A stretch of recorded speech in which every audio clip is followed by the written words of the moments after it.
All right, welcome back to my channel.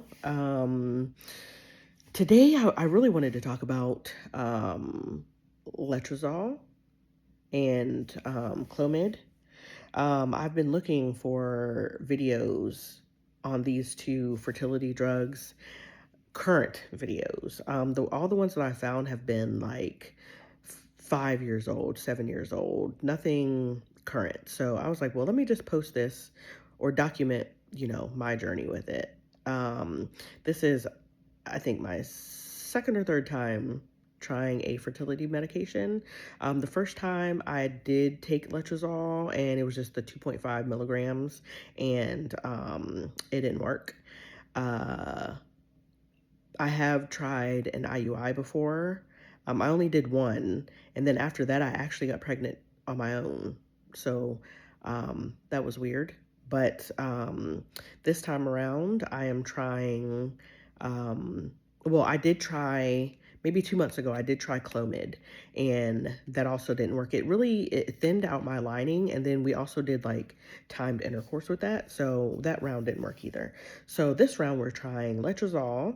Hopefully, it won't thin my lining, along with an IUI and monitoring. So today is March the 3rd. I am on.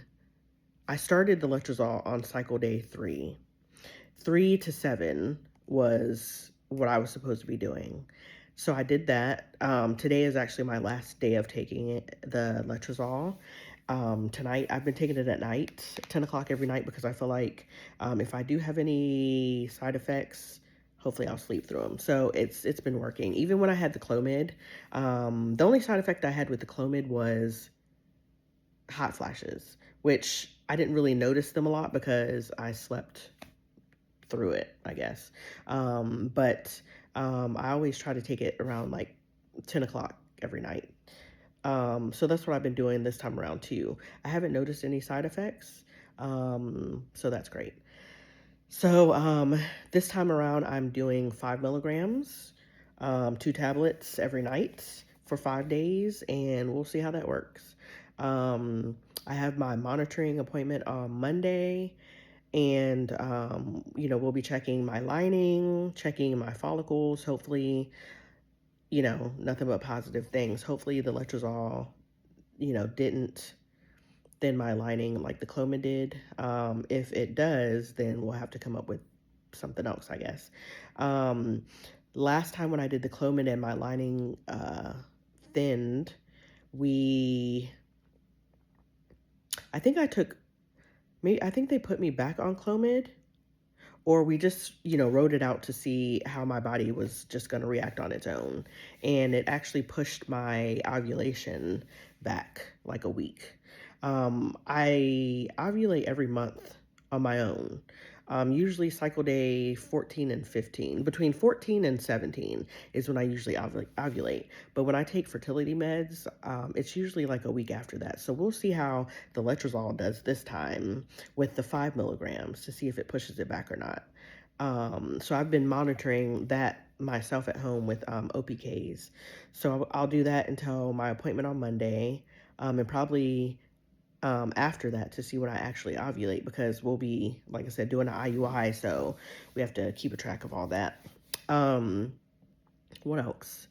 I think that's about it. Again, like, I just really wanted to document this video because, again, I was trying to find, letrozole and Clomid videos of, women who are currently on it to see, if anything has changed from, back when I did it like the first time.